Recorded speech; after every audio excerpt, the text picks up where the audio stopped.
all down, I'm gonna sell her. $500 motive. We got an 85 Lincoln Town Car. Hit 500. Just like your household garbage, car recycling starts with sorting. Bidders compete for cars that can be recycled whole, reused by fixing them up for resale. $500 buyer, 6709. 353. Next one up for... Those that aren't worth repairing are sorted for their useful parts. Engines, taillights, wheels, windshields, anything for which there's a market is pulled out and sold. The bodies go for recycling as scrap. They're sorted into the materials that went into them. Cars have changed greatly over the last 30 years. Thinner steel, more aluminum, and much more plastic.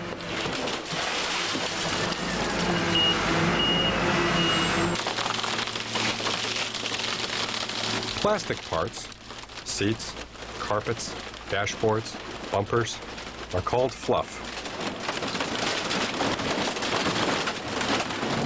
And for a while, they put a big dent in the scrap business. Ron Dalton works at Huron Valley Steel in Belleville, Michigan.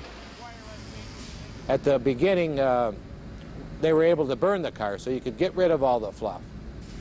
The environmental shut them down on that. The ban on burning left no way to get the fluff out, and the steel mills that once melted cars down refused to take them. It wasn't too many years ago. You'd see barge loads of cars going out into the ocean to be dumped because they couldn't do anything with them.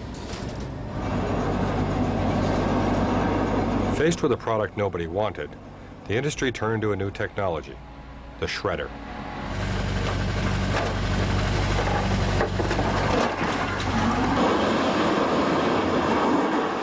It chews cars into pieces and spits them onto a belt.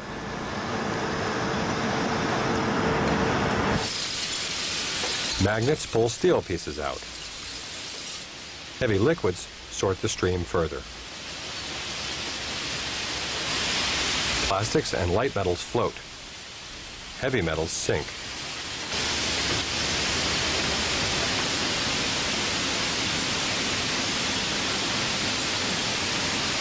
These are commodities that we don't have to mine. Obviously, whatever's in the ground, there's a limited amount of it.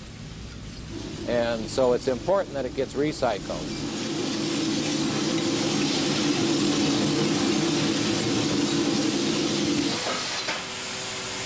The recovered metals are far richer than any ore. Scrap is so concentrated and easy to reuse that it's in big demand. $3 million worth of zinc ingots are kept in a single storeroom. Huron Valley is one of the biggest metal sorters in the world, but its business was threatened by Chinese competitors with cheap hand labor. If we didn't do something, we knew that we wouldn't be in business very long. We had to build a machine that was going to sort it automatically.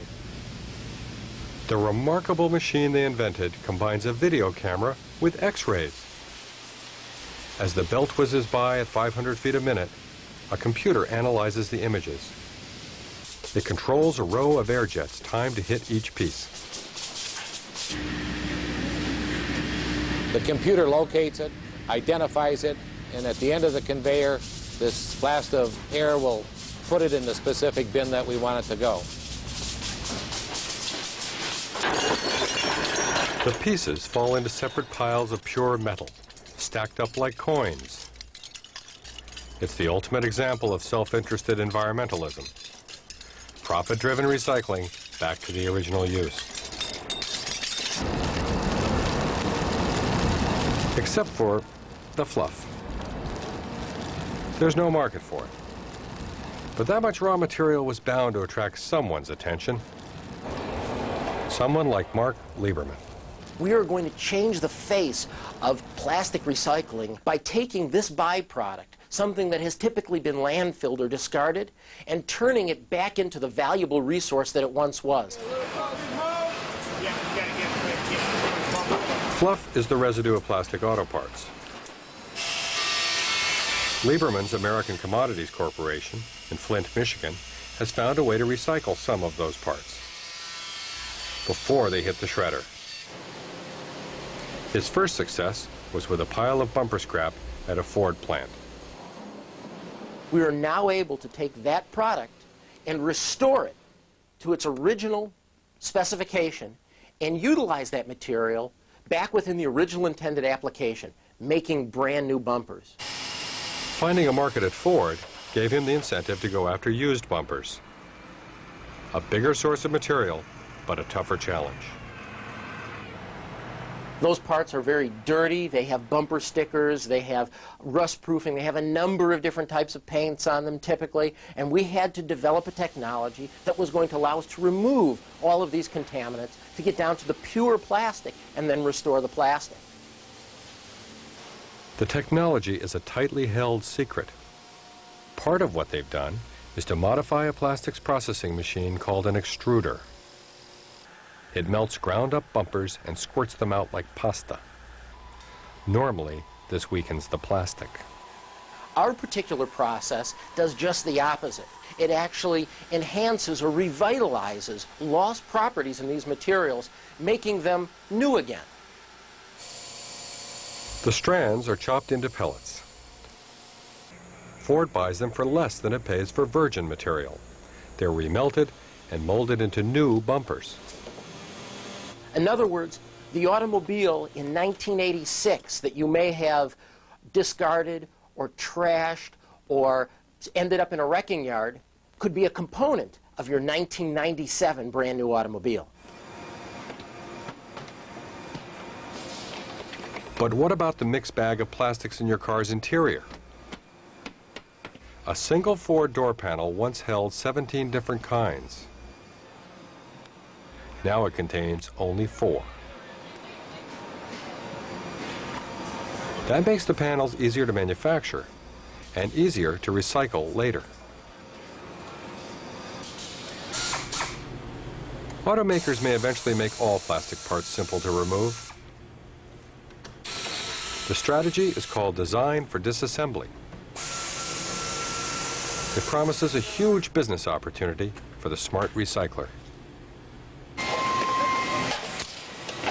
If you take a look at the growth of the automotive industry and combine that with the amount of plastics that are being used in each and every automobile and the plan for additional use of plastics in the years ahead, you can multiply that very simply and take a look at billions and billions of pounds of plastic material, a resource to be mined.